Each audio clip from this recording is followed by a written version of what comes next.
Hi, I'm Dr. Craig Osborne in Munich, Germany. This is my health talk, what we have for our patients here. It's a compulsory health talk for all new patients. Of course, we usually do that in German, and this is our English version. I'm hopeful this might give you some tips and ideas how you could do the same thing for your own patients. And the second reason for this is for students to appreciate the difference between a vitalistic and a mechanistic approach to chiropractic. Obviously, it's simplified to a certain degree, but if you come with me, I think you'll find the explanation very helpful. The majority of our patients come to us with problems in the spine. They don't typically come to us with acute problems, as they tend to, by and large, go to doctors first for that. So we deal mostly with chronic conditions. And there are different ways in which our patients can experience this. So if we look at the vertebra here, after a period of time of issues with the spine, then there's often a number of changes that kick in. Muscle tension changes, issues with the laxity or tension in the tendons and ligaments. There's also, if it's been there for long enough, some degenerative changes with the discs, often thinning, and that can also alter the nerve root and cause issues with how the nerve functions and what those nerves obviously supply. The big point here is that quite often these problems do or don't have symptoms, or do or don't have pain. And that's just the way it is. So quite often what we look for in chiropractic, you won't actually notice that you have them, or the likelihood is you're coming in because you have these obvious conditions. The issue with pain and symptoms is that they are often the last thing for you to experience, especially with pain. And pain is just an emotion which is your experiential qualification of what's going on. And that's something that exists on your head, and we can't actually directly treat your pain because it is just an emotion. What we're dealing with primarily in chiropractic are issues with the vertebra, and we can call it, most people in English would say, oh, my spine is out, or the vertebra are out. It's usually a dysfunction, or it is a dysfunction with reduced level of movement. So it's either stiff or blocked. There's a chiropractic term for it, and we call that a subluxation. And a subluxation describes for us within chiropractic the condition that you are probably coming to us with.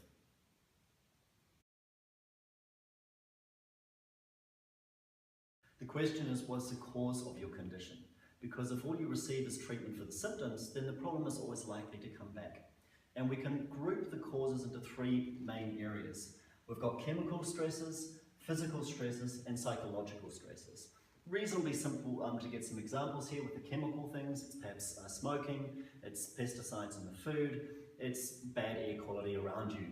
It could also be medication, any number of things. Physical stresses for students and children, it's sitting at desks for long periods of time, it's the problems with the smartphones and so on, and posture, and also stress just from physical jobs. Psychological stress, that's obviously something that comes from the activities that we surround ourselves with, and our body is affected by all of these things every day. What our body then needs to do, under the control of our nervous system, is react in a positive way. Now this is also what we can call adaptation. It's the ability of our body to regulate these stresses and remain healthy. Now, because it's working within the nervous system, in chiropractic, we give that a very important name. We call it innate or innate intelligence. But effectively, it's your body's capacity to stay in a normal, healthy status. So if your body reacts in a positive way and adapts appropriately, then we're talking about maintenance of good health. This is essentially what we all want and where we want to stay.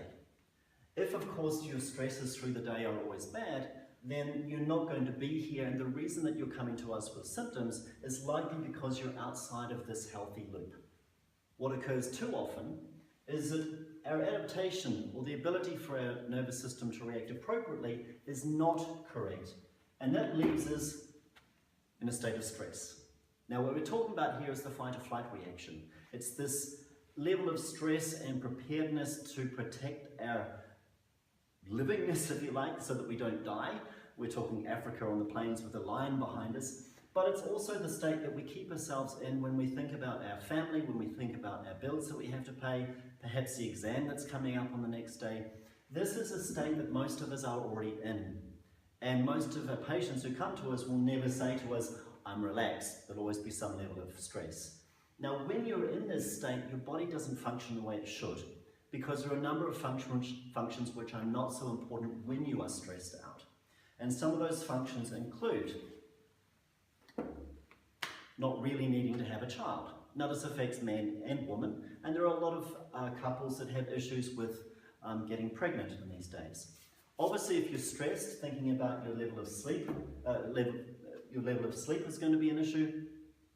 And of course, regeneration occurs mostly while you're sleeping, so you're going to have an issue with staying healthy. Obviously, if you're stressed, think about this, the old butterflies in the stomach, your entire digestive system is often then thrown out of balance. And there are many, many other effects that come from that if your digestion is not great. Another thing which is also an issue, your immune system is switched down. So you're fighting against illnesses and things is much weaker, and the propensity is to then fall sick more often. And the last one is perhaps not so clear, and it comes often when there's a lot of physical stresses, and you end up with extremity joint issues. So perhaps that's a tennis elbow problem, a carpal tunnel syndrome, hip or joint problems. And these often don't go away because you are stuck in this poor response. Now, of course, part of fight or flight is also a muscle tension issue. So what we often get from the muscle tension related to this is a high degree of inappropriate pull on the vertebra. So we then have a negative loop of the cause of your subluxation, the reason why you're likely coming to us. The question is, with all of this, what does chiropractic do? It's helpful to understand what a vertebra does. Now, there are certain physical roles of the vertebra. They obviously support our body. They are connection points for all the muscles so that when we move around, we stay stable. And of course, it protects the nervous system, your spinal cord, which is a vital role for that. What is not commonly known is that your vertebrae play a very important role with collecting information to let your brain know effectively where you are in space if you're standing upright, which is important if you're in a stressed situation so you don't fall over and get eaten by a lion. So what the vertebrae do, if you think what we need here is a vertebra, is if I was one, to be standing in the middle of the room and freely movable with no restriction. That way I can gather as much information as possible and send it up into my brain. If I have not reacted appropriately, and instead of standing free in the room, I'm now up against the wall, then my range of movement is reduced. That reduces my ability to gather information and therefore for my brain to use it and react. If that's been quite chronic and I'm stuck in this pattern for a long time, it would be as if I was now stuck in a corner and now down only to 90 degrees of movement. Of course, that reduces again the information gathering and the ability of the brain to function. So what we do in chiropractic is we work with our hands, we identify dysfunction with the vertebra with our hands, which is not related to your pain. We look to correct the function of the vertebra, which sometimes has an alignment component, but not always. And we look to restore that like a fitness regime. We work at a regular basis to retrain your neurology so that the vertebra stays in this movement pattern. It's important not to think that it's a physical positional change, but it's a neurological control. Remembering that everything from below your brain without the neurology, without control, simply doesn't function. And that's the case with the vertebra as well. So we work repeatedly with the vertebra to correct these patterns so that it returns to normal function. Now, what we don't have yet is a connection between what a subluxation does and your health and how your body repairs and stays healthy. It is the most complicated part, and the research in this regard is also very new. In the early days, a lot of chiropractors talked about the vertebra pushing on a nerve and having a direct influence on organ function. There isn't so much research to support that, but what the research is now showing is that a subluxation will sabotages your brain's ability to adapt. We have the connection, we can measure that this occurs. How it does that is still to be figured out, because the technology is quite complicated to figure this out. But we know it's the case because the early days of chiropractic was not because of pain treatment, rather everyone came to the chiropractor to get healthy because of illness. So we saw that this loop existed, But of course, 100 years ago, there was no science to be able to back that up. So what we have then is a very strong loop between the subluxation having a very negative effect on your body's ability to adapt. So what we can do then, by adjusting the vertebra, we then get you out of this negative loop and have you back in the state of health.